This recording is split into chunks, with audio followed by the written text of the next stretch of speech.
Board সভাপতি অনেক এসেছে, তবে আমিনুল ইসলাম বুলবুলের মতো মেরুদণ্ড সোজা করে দাঁড়াতে পারেনি অন্য কেউ। বাংলাদেশকে হেলাফেলা করে নেয়া যে কোনো সিদ্ধান্তের বিপক্ষে বুলবুল শির দ্বারা উঁচু করে কথা বলেন। মুস্তাফিজকে আইপিএল থেকে বাদ দেওয়া হয়েছে সে বাংলাদেশি দেখে, দেখানো হয়েছে নিরাপত্তার অজুহাত। তবে সবাই বুঝেছে এই সিদ্ধান্ত ছিল রাজনৈতিক। এমন সিদ্ধান্ত এদেশের মানুষকে অপমান করার শামিল।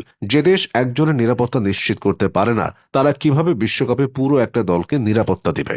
অথচ এত কিছুর পরও তামিম ইকবাল ভারতে খেলতে যাওয়ার ব্যাপারে বলেন তিনি বোর্ড সভাপতি থাকলে হয়তো দলও পাঠিয়ে দিতেন।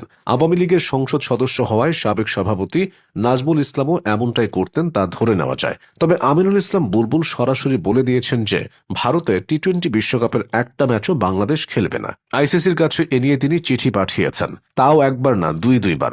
তার শক্ত পদক্ষেপের কারণে আইসিসি বাধ্য হয়ে বিসিসিআই এর সাথে বৈঠক ডেকেছে। বুলবুল শুধু আইসিসির কাছে দুইবার চিঠি পাঠিয়ে নিজের মেরুদণ্ডের পরিচয় দেয়নি, তামিম ও বিসিবির এক পরিচালকের দ্বন্দ্বেও সাহসিকতার পরিচয় দেখিয়েছেন। তামিমকে ভারতীয় দালাল বলেছিল বিসিবি পরিচালক এম নাজমুল ইসলাম। এ ব্যাপারে নিন্দা জানিয়েছিল ক্রিকেটাররা। সংবাদ সম্মেলন ডেকে নাজমুল ইসলামের ক্ষমা ও জবাবদিহিতা নিশ্চিত করার কথাও বলেছিল ক্রিকেটারদের সংগঠন। এ ব্যাপারে বুলবুল গণমাধ্যমে বলেছেন, মন্তব্য তো যে কেউ করতে পারে, তাতে কোয়াব চিঠি পাঠায়, কিন্তু মুস্তাফিজকে যখন বাদ দেওয়া হয় তখন এদের কাছ থেকে আমরা কোনো রেসপন্স পাইনি।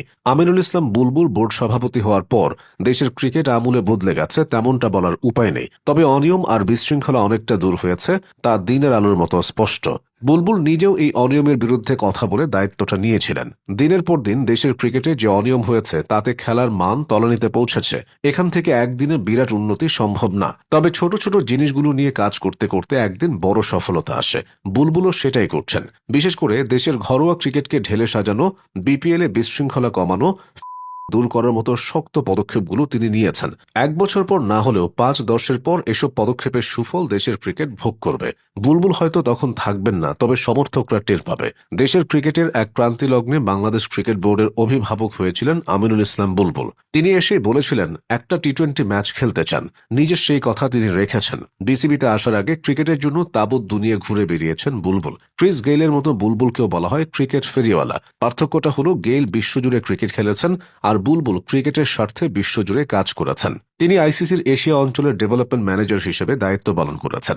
এছাড়া আইসিসির হাই পারফরমেন্স কার্যক্রম এবং ট্রেনিং এডুকেশনেরও প্রধান ছিলেন তিনি। সুদূর অস্ট্রেলিয়া থেকে চীন, সবখানে তিনি ক্রিকেটের দীক্ষা দিয়ে এসেছেন। ব্যাট বলের সঙ্গেই চীনাদের তিনি পরিচয় করিয়ে দিয়েছেন। বিশ্বব্যাপী ক্রিকেট উন্নয়নের জন্য তিনি কাজ করেছেন মালয়েশিয়া ও হংকংয়ের মতো দেশগুলোতে। তার দেয়া পরিকল্পনাতেই সফল হয়েছে ক্রিকেটের সহযোগী দেশগুলো।